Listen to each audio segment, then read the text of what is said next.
ত্রিপুরার ঐতিহ্যবাহী athletic synthetic track পরিদর্শন করেন মন্ত্রী টিঙ্কু রায়। পানিসাগর মহকুমায় শারীরিক শিক্ষা মহাবিদ্যালয় মাঠে 2022 সালের ডিসেম্বর মাসে সিনথেটিক অ্যাথলেটিক ট্র্যাকের ভিত্তিপ্রস্তর স্থাপন করেছিলেন ত্রিপুরার মুখ্যমন্ত্রী প্রফেসর ডক্টর মানিক সাহা, তৎকালীন ক্রীড়ামন্ত্রী সুশান্ত চৌধুরী সহ পানিসাগর বিধানসভার বিধায়ক বিনয় ভূষণ দাস। মাত্র 18 মাসের মধ্যে ত্রিপুরার অতি উন্নত মানের ঐতিহ্যবাহী অ্যাথলেটিক ট্র্যাক শুধু উদ্বোধনের অপেক্ষায়।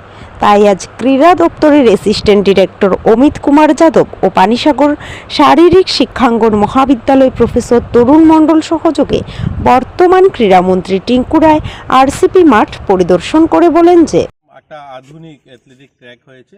এর আগে আমাদের ত্রিপুরাতে এই ধরনের উন্নত মানের ট্র্যাক হয়নি।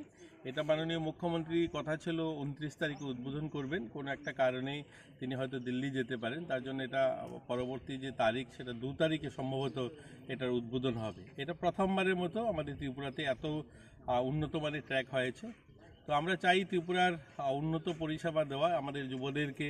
খেলাধুলায় আমরা অনেকখানি এগিয়েছি, এই 1-2 বছরে কিন্তু আমরা অনেকখানি এগিয়েছি। যোগাতে বা জিমন্যাস্টে বা অ্যাথলেটিকে আমরা বিভিন্ন ক্ষেত্রেই অনেকগুলো মেডেল আমাদের রাজ্যে ছেলেমেয়েরা বিভিন্ন টুর্নামেন্টে যখন আন্তঃরাষ্ট্রীয় স্তরে বা আমাদের রাষ্ট্রীয় স্তরে যখন পার্টিসিপেট করে তারা এনেছে। তো আমরা চাইছি যে এই ধরনের ওদেরকে যে ইনফ্রাস্ট্রাকচার সেগুলো গড়ে তোলা, ফুটবল সিনথেটিক গ্রাউন্ড বা অ্যাথলেটিক ট্র্যাক বা এদের জন্য ভালো ইনডোর হল, এগুলো পরিকল্পনার মধ্যে রয়েছে। তো আমরা আশাবাদী এই মাঠ দিয়ে আমরা অনেক ছেলেমেয়েদেরকে এখানে প্রশিক্ষিত করতে পারবো। এখানে কোচরা রয়েছে, আমাদের এটা রিজনাল স্পোর্টস কলেজ, এটাকেও আরও উন্নত করতে হবে। তার জন্য নিজস্ব প্রতিনিধির রিপোর্ট, পানিসাগর অধিকার।